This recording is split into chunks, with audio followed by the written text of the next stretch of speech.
soit loué ce matin pour nous. Amen. Commencez, tu vas dire, Esprit de Dieu, fais ton œuvre dans ma vie.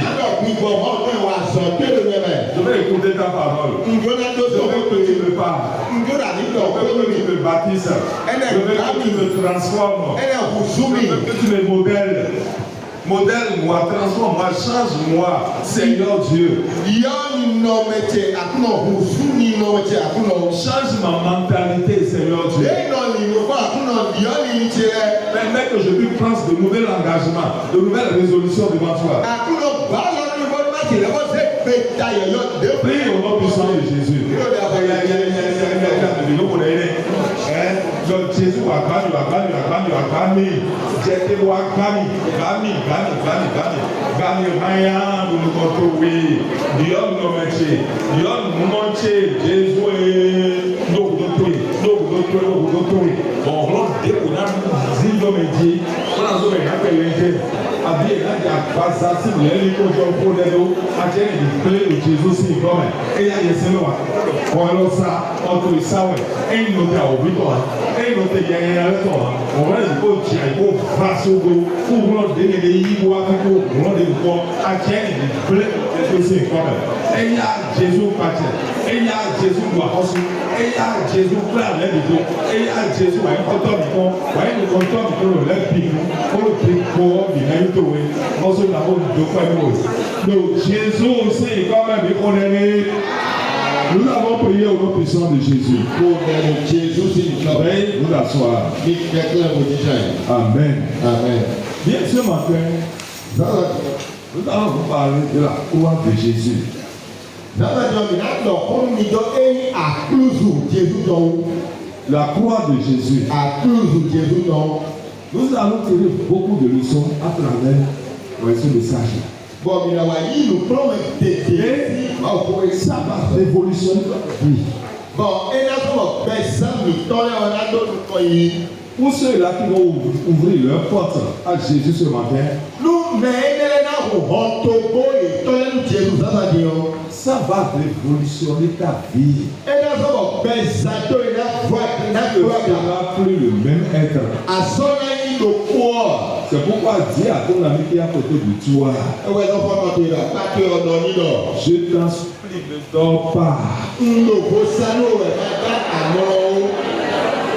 En éveil. Et que le Seigneur te bénisse. Amen. Amen. La croix de Jésus. Jean chapitre 19, verset 16 à 9. Écoutez la parole de Dieu s'il vous plaît. Jean chapitre 19 verset 16 à 19. Jean chapitre 19 verset 16 à 19. Oui. Alors il le leur livra pour être crucifié. Il prit donc Jésus et les menèrent. Jésus portant sa croix arriva au lieu du crâne qui se nomme en hébreu Golgotha. C'est là qu'il fut crucifié et deux autres avec lui, un de chaque côté et Jésus au milieu. Pilate fit une inscription qu'il plaça sur la croix et qui était ainsi conçue: Jésus de Nazareth, roi des Juifs. Amen. Pilate jo Jésus nous yé, bon yé na ikenyi a cruci yé bla Jésus dido, Jésus dida a cruci ton, boton si to kwome, edido fide, bon enoyo fiodo, takago, bon eble enoyo fi eneno, Golgotha, fine weye ka Jésus ni a cruci dide. Et les cas me défo do akluzuti me do kodo adisi tokwe me we godo amion tokwe but Jésus do teki menu ye Pilate wona ogbe elo bo sodo akluzuti agado Jésus Nazareth ton du foule osu. Amen. Amen. Amen. Luc chapitre 9, verset 23. Luc 9, 23. Puis il dit à tous: Si quelqu'un veut venir après moi, qu'il renonce à lui-même, qu'il se charge chaque jour de sa croix et qu'il me suive. Amen.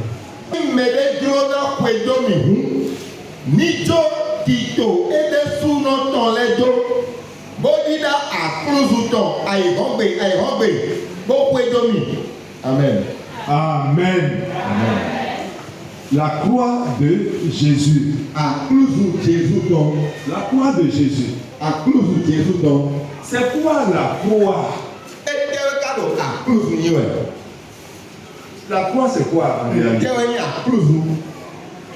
Pourquoi est-ce qu'on rapproche la croix au calvaire, à la souffrance, aux difficultés?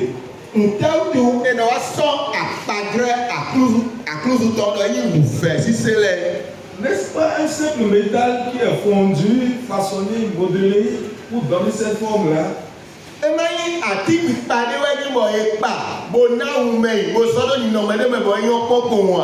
Alors pourquoi on l'assimile au calvaire? À la souffrance, aux difficultés. La croix était une institution romaine. Et tous ceux-là qui commettent des crimes à l'époque,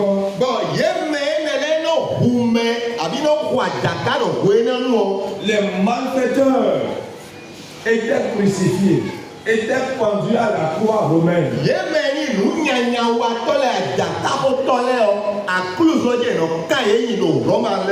Donc c'est rentré dans leur tradition. Lorsqu'on parle de la croix, l'on comprend aisément que ça c'est le calvaire. Parce que ce qui se faisait à Rome à l'époque était connu dans tout le monde entier. Et que le monde savait que ces malfaiteurs-là étaient pendus à la croix. Si on parlait de la croix, on dit, quelque chose s'est passé. Il doit avoir un criminel. Il doit avoir un malfaiteur.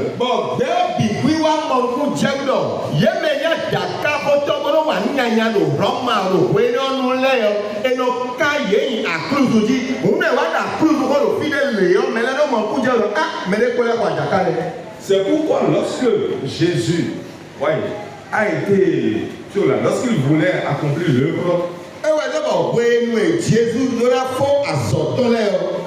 les gens l'ont crucifié à la croix, ils l'ont assimilé à un malfaiteur. Les Romains l'ont assimilé à un malfaiteur, un brigand. C'est pourquoi il faut le crucifier à la croix. Donc la croix symbolise la douleur. C'est le calvaire. Et c'est pourquoi Jésus a été sur la croix. Maintenant, ça a un sens profond sur le plan spirituel. Ce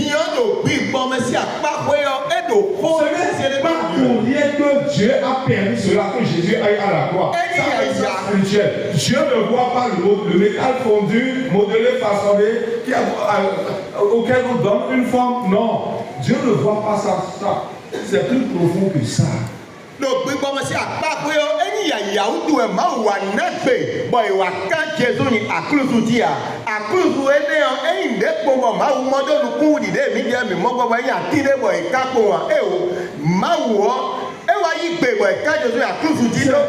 Sur la croix que Jésus s'est écrié. Si c'est possible que cette croix s'éloigne de moi.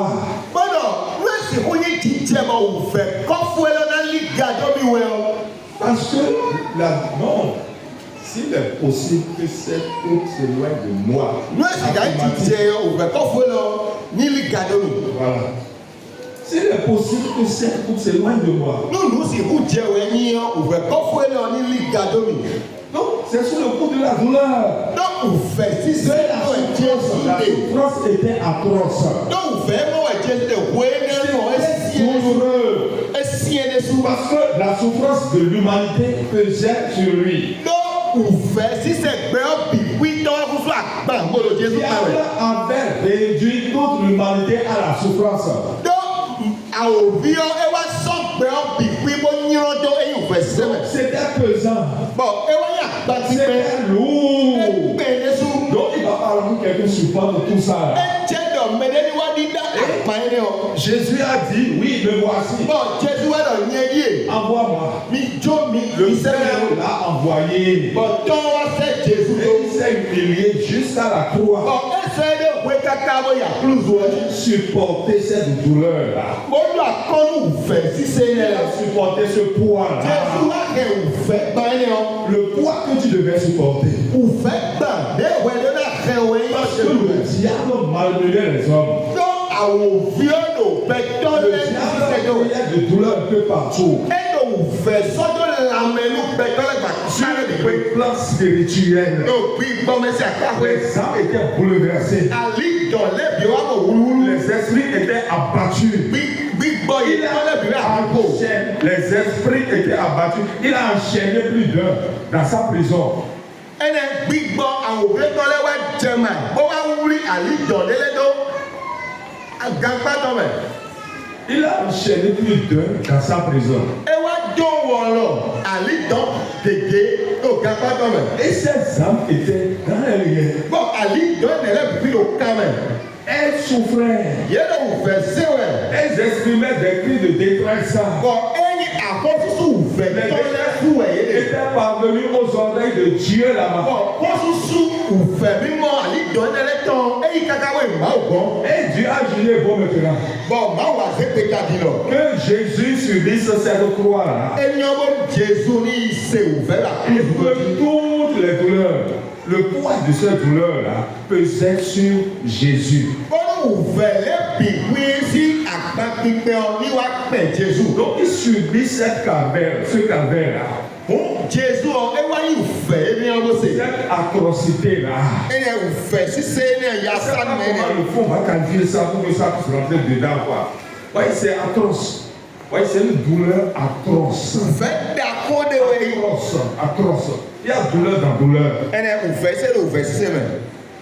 Mais la douleur de toute l'humanité, c'est Bẹ́ẹ̀ bí encore, wí sí òfẹ́ ọ. c'est encore une autre réalité. Lù jíjọ dẹ́kun ẹ̀yẹ lẹ́wọ́n ní. Tout le calvaire, la croix, Àkóso òfẹ́. tout le calvaire, ne ouais zombo Jésus wo, toi il veut àkóso wo, le so àkóso tí ìyọ́n nẹ, ouvert aussi un diamant, aussi un dé, un coup gars, et c'est pour rien, et le diable, et le diable c'est dehors, le tour de walo, et les dessins à l'éthique, parce que tu en as besoin, jamais besoin. Tó àdókùn tó tàn ní lọ lóògùn tó tàn. Maintenant, lorsque Jésus était allé sur la croix, Bí wọ́n wéwé Jésù wáyà kúrúzù ọjí ọ.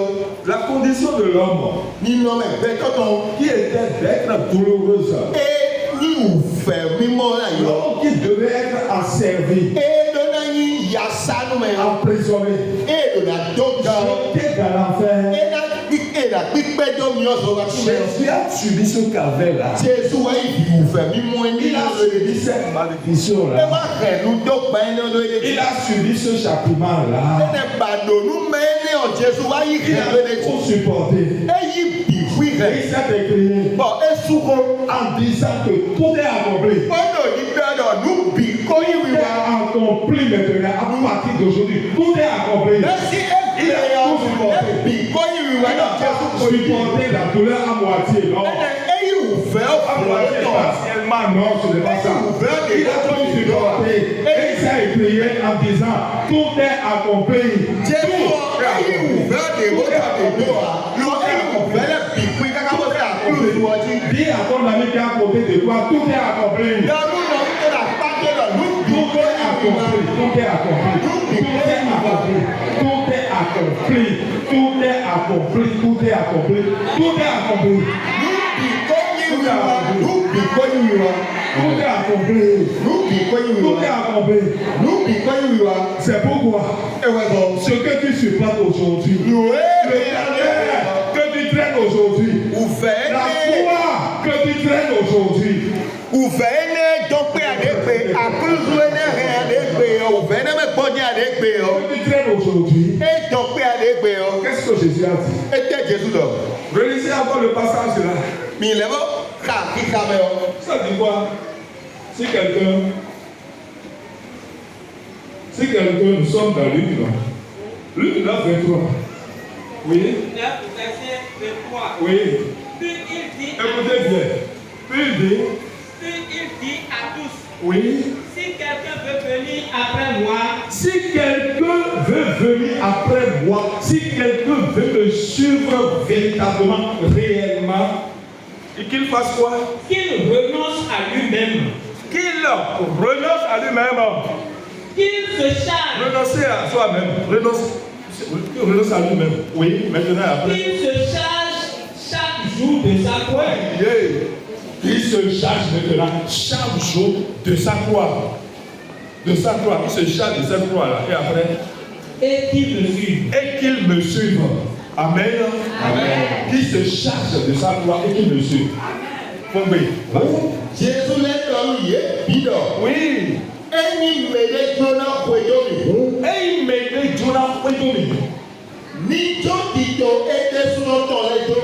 oui, il faut qu'il te dise non dans les dos. Pé dídá àkúrúdùtọ̀ àìhọ́gbè. On dit à cause du bâton. Aïe, on paye. Gbogbo èdè Beaucoup mais. Et il dit par ailleurs, venez à moi. gbọdọ̀ fílẹ̀ bọ̀ Jésus lẹ́nà. Tous ceux qui est fatigué et chargé. Gbọdọ̀ fílẹ̀ bọ̀ Jésus lẹ́nà. Mi wá gọ̀tẹ́ mi mẹ́ẹ̀lù kó ti kọ́nà wà gbá pípẹ́ gẹ́gẹ́ ti kọ́nà lẹ́nà mi wá gọ̀tẹ́. Et je vous donne le repos. Bọ̀ nana mi Je vous gbọ̀jẹ́. donne le repos. Nana mi gbọ̀jẹ́. La croix que tu supportes là. Ẹnẹ àkúrúdù rẹ̀ ni o. Fais que tu supportes là. Nfẹ̀ ẹnẹ mọ̀wé adé o. Renonce d'abord à toi-même. Jọ wí de sútì kì tó lẹ́jọ̀ wẹ̀. Renonce à toi-même d'abord. Jọ wẹ̀ de súná jọ wẹ̀. Ah oh ma vie. Je vais devenir quoi? Là où tu bêtis, là où tu es, renonce d'abord à toi-même. Jésus a déjà tout fait. Il a tout supporté sur la croix. Ce que tu l'avais là, il dit au Jésus, c'est quoi? Oui, oui, avec le salut dit. Oui, oui, avec Amen. Il a tout supporté. Tout est accompli. Le calvaire a tout pris.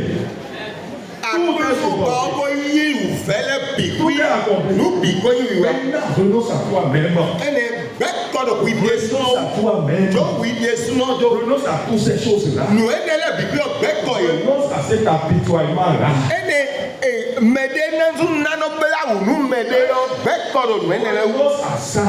Gbẹ́kọ̀dọ̀ nù ẹnẹlẹ Ne wù. s'apitoie plus sur ton sort. Gbẹ́jọ ẹni máa sọ́nà bẹ́lá wù nù wẹ̀ o. Tout ce qui te freine, tout ce qui te bloque là, renonce à ces choses. Sache que ta vie, c'est dans la main de Jésus, dans ses mains. Il a supporté ça, il a accepté ton calvaire, il a accepté la croix, il a tout pris. C'est pourquoi que il dit qu'il renonce à lui-même et qu'il me suiva.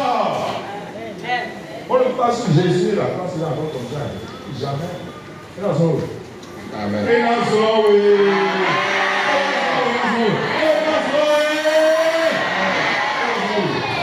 Assim àgbáyé ńlá wà àgbáyé ló kà lóyún. Assim ni àgbáyé lẹ́yìn ọ̀hún kọ́ ló bá àgbáyé lẹ́yìn bá lóyún ẹ̀. Jamais. C'est pourquoi il est allé sur la croix. Pour supporter ça, pour supporter ce calvaire. Ewa sọ̀rọ̀ Jésù wẹ̀ àkúrúsù tí ó hẹ̀ wù fẹ̀ ṣiṣẹ́ ní ọ̀hún àti ń péjọ Jésù wà gbà pípọ́n nálẹ̀ kpọ̀dọ̀ kọjú rẹ̀. Tu ne peux pas supporter ça. Quand tu prends ça là, tu viens à lui, il te décharge. Lóyìn náà wí dé súná rẹ̀ mi náà kẹ́ àgbà ẹ̀ ní ọ̀ àti hùhẹ́ yà hùhẹ́ mi náà kẹ́ àgbà tí o kó ká wá Jésù kọ́ lè yọ ẹ̀ lọ sún àgbà ọ̀. Maintenant, je vais attirer ton attention sur quelque chose. Yọ̀dún àtọ̀ ní ìgbèdó lóko Et sí. ça va te conduire dans la prière. Bọ̀ ẹni ọ̀nà kílámì bí ọ̀dẹ̀ La ọ̀. vérité qui est cachée, peut-être que tu l'ignores. Bóyá Caché, ǹdèwẹ́ tu yín bá l'ignores. ẹni bó ǹdèwẹ́ yín bá akóró fẹ̀ dé ọ̀nà yóò akó tún wa. Et tu ignores cette vérité-là. Ẹni bọ̀ nùgbò ẹni ọ̀ akó tún wa. Quand on dit calvaire, quand on dit croix, quand on dit douleur, quand on dit souffrance, vous voyez le diable même, il se plaît dans ça, il est content dans ça, il rit dans ça. C'est lui, c'est sa nourriture ça. Souffrance, douleur, la mort, tout ça là, c'est la nourriture du diable et des démons. C'est la nourriture ça. Oui, nous, on fait si c'est au Yassano, mais au coup à son bain, nous, et nous, bon, on a dit fait, bien, par exemple, mettons, mais là, nous, et nous, mais au bien, non, mon fivole, nous, et au bien, nous, on est, nous, fait si c'est au bien. Et nous, les meilleurs, non, nous, disons, nous, à l'automne, nous, dans la tête, il a dit, nous, vous avez dit, à quoi j'ai dit, c'est pas mal dit, il a dit, voilà. C'est pourquoi il a commandé. Il a dit organiser. Dans son monde, il a commandé là. À ce moment-là, il nous faut. À ce moment-là, il nous faut. Il a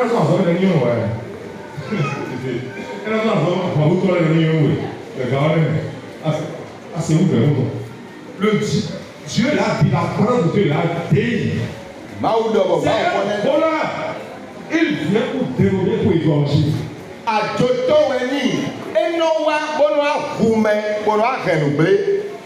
La mort, au coup, c'est l'incarnation du diable.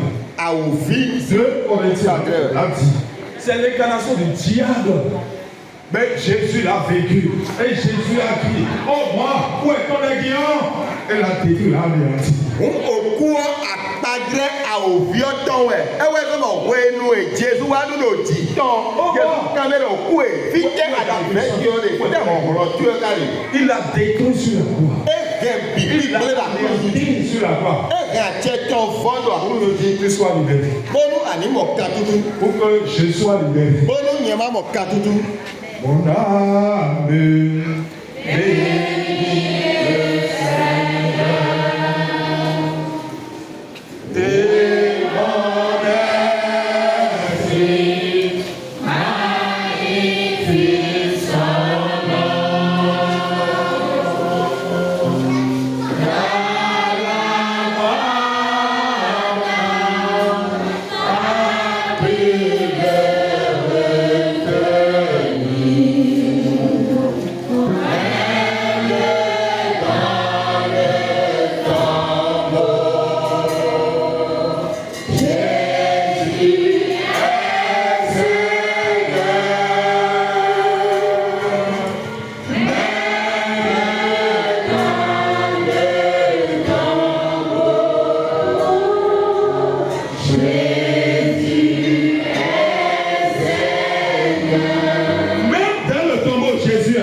Écoute-moi bien.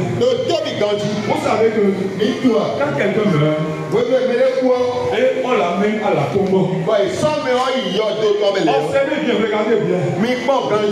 Sur le cercueil, il y a toujours une croix qui est là.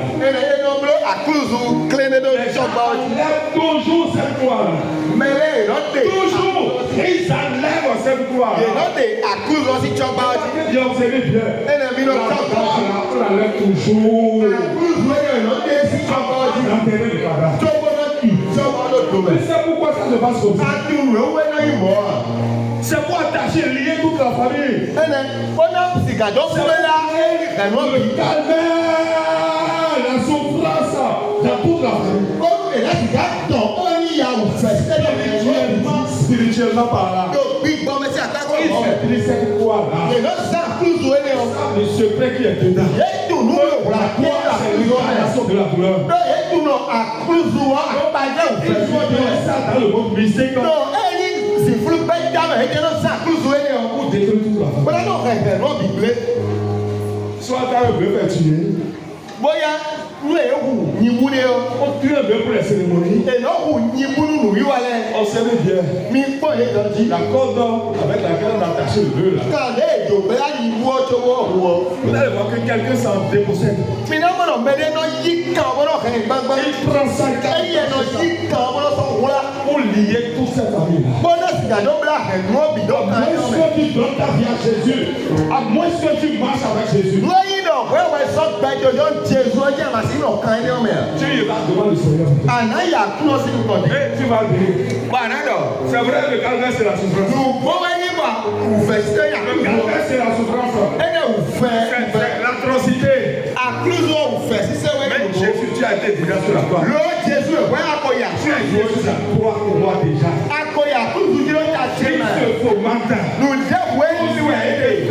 Nous devons comment Il est en train d'être fait. nous devons comment le biblio est. Dans ce sens. Non, akpanya Tu we. as tout supporté. Ako Il a accompli déjà. ako biblio. Quand Satan tu es vaincu. Ewe sa o bi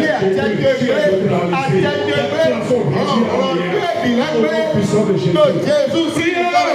Bí ó dáadọ́ Jesus si come. Bí ó dáadọ́ Jesus si come.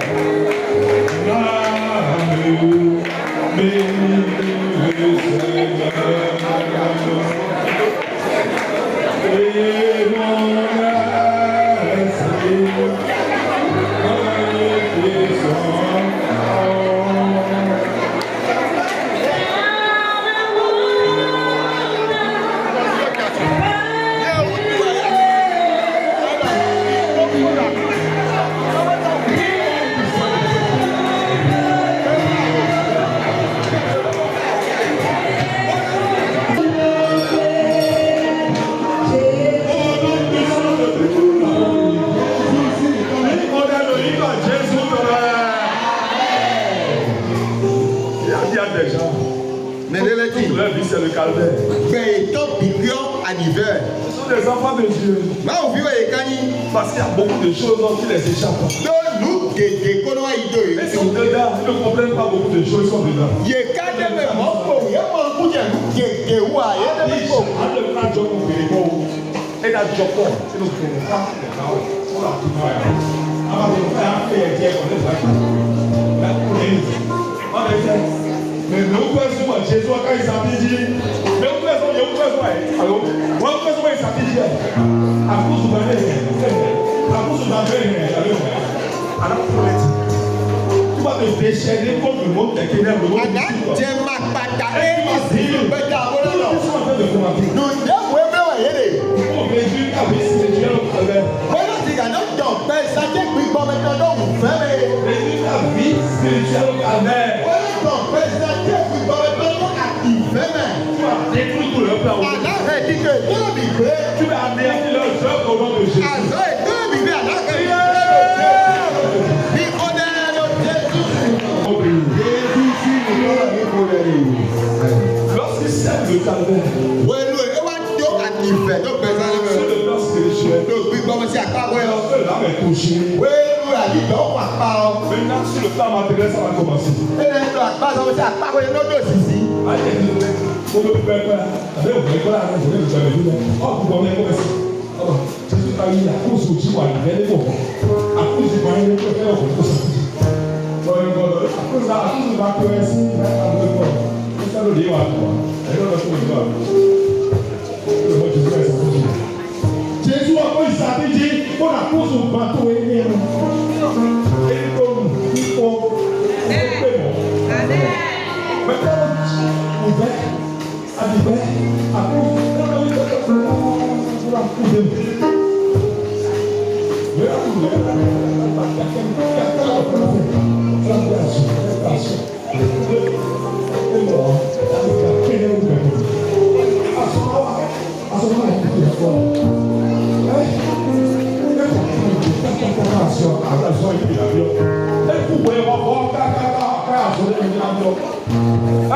Moi, Jésus le connais. Et ça dit la vie.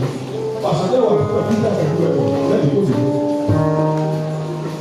tu es là devant le Seigneur. Ana ya close le go. Parce que je vous ai déjà dit. Do mu ko do nu mi do.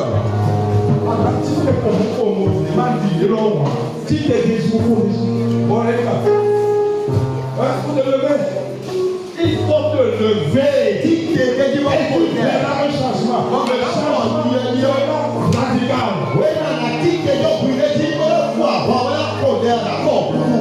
La ko dio. Mais ça, tout il y a des personnes. Mais ça, tout est mon sang. À diverses personnes.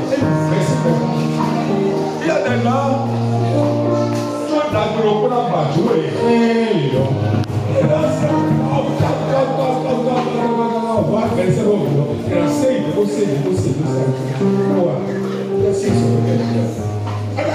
Ana ya close le go. Et tu vas jamais. Ana pere. Jésus, tu as dit Jésus a compris supporter ce calvaire. Ayé ouvert par l'eau. Ayé ouvert par l'eau. Mais non, jamais dit à l'eau. On va y aller dans le pied. Tout le monde va soulever. Et là, on est le Jésus sur le camp.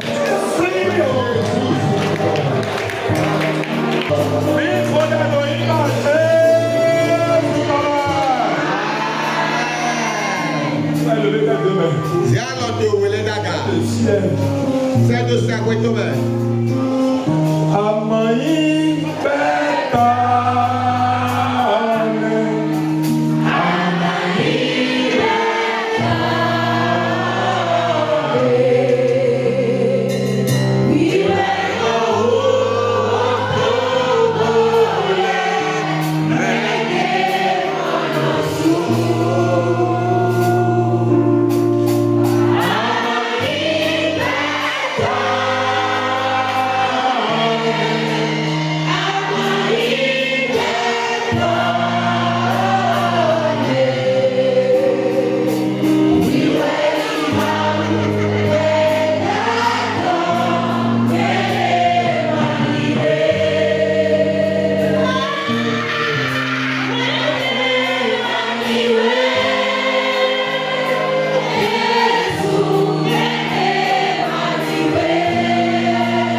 Jésù kòkò gbìdì. Ẹ̀kọ́ gbìdì, ẹ̀kọ́ gbìdì. Ẹ̀kọ́ gbìdì. Wé wà tó pẹ̀sà tó ẹ̀jì. Kó dà bílá wí ló kókó mi. Ọ̀pẹ̀ tí o ní kpọ́lọ̀ àdìfẹ́. Àdìkú dúdú. Ajẹ́ ẹ̀mí fásitì lóde. Kúwé ilẹ̀ ìbáraẹni omi náà fi àpẹẹrẹ tó ti. Ẹ̀yà Jésù kò náà gbẹ̀. Àwọn ọ̀gbẹ́ yìí, àwọn ọ̀gbẹ́ yìí. Àwọn ọ̀gbẹ́ yìí. Àwọn ọ̀gbẹ́ yìí lòdì. Àwọn ọ̀gbẹ́ yìí lòdì. Lùdó ilẹ̀ ìbáraẹni. Ọ̀gbẹ́ náà lọ lùdó ilẹ̀ ìbáraẹni. Ẹ̀yà Jésù kò fẹ́ lùdó bá wọn. Jésù kò lùdó bá wọn. Jésù kò lùdó bá wọn. Jésù kò lùdó bá wọn. Àwọn ọ̀gbẹ́ yìí. Àwọn ọ̀gbẹ́ yìí. Àwọn ọ̀gbẹ́ yìí. Àwọn ọ̀gbẹ́ yìí. Orúkọ Jésù tó. Wẹ́dí dáì rẹ̀ wọ́n bá ti máa wà lọ. Ó lọ fún àwọn ọmọ yẹn lọ. Jésù ẹ kú lọ dàtò rẹ̀. Ẹ kú lọ dàtò rẹ̀. Ó sẹ́wẹ́ sẹ́sùn wẹ́dí jọ́nà. Wẹ́dí jọ́nà. Wẹ́dí jọ́nà. Wẹ́dí jọ́nà. Wẹ́dí jọ́nà. Ó Jésù sì bá. Ó Jésù sì bá. Ó Jésù sì bá. Adivẹ́ mẹ́tọ́ lọ́dọ̀ mẹ́tọ́ ẹ̀ jí ọ̀dọ́ ìwọ̀n wa dẹ́kun náà sísẹ́ ìfẹ́ mẹ́tọ́ ìwọ̀n lórí táwọn káwọn wájú náà lòdì ní wẹ́yẹ yọ. Jésù rẹ̀ mi ló dà tó rẹ̀ Jésù rẹ̀ àbáyé mi ló dà tó rẹ̀ ó lọ kú tẹ́ àgọ̀bẹ̀ lẹ́kùn lẹ́kọ̀ọ́ ìrìn wa ọ̀dọ̀ náà ẹ̀hẹ́ àlọ́ dọ́kun ẹ̀hẹ́ àlọ́ dọ́kun malọ́pọ̀ tó ẹ̀hẹ́ àlọ́ ó Jésù sì pa. Ọsùn àwọn mi tó pẹ̀lú kíkọ́ olùkọ́ tó o Jésù sì fà mí wọlé ni. Amen.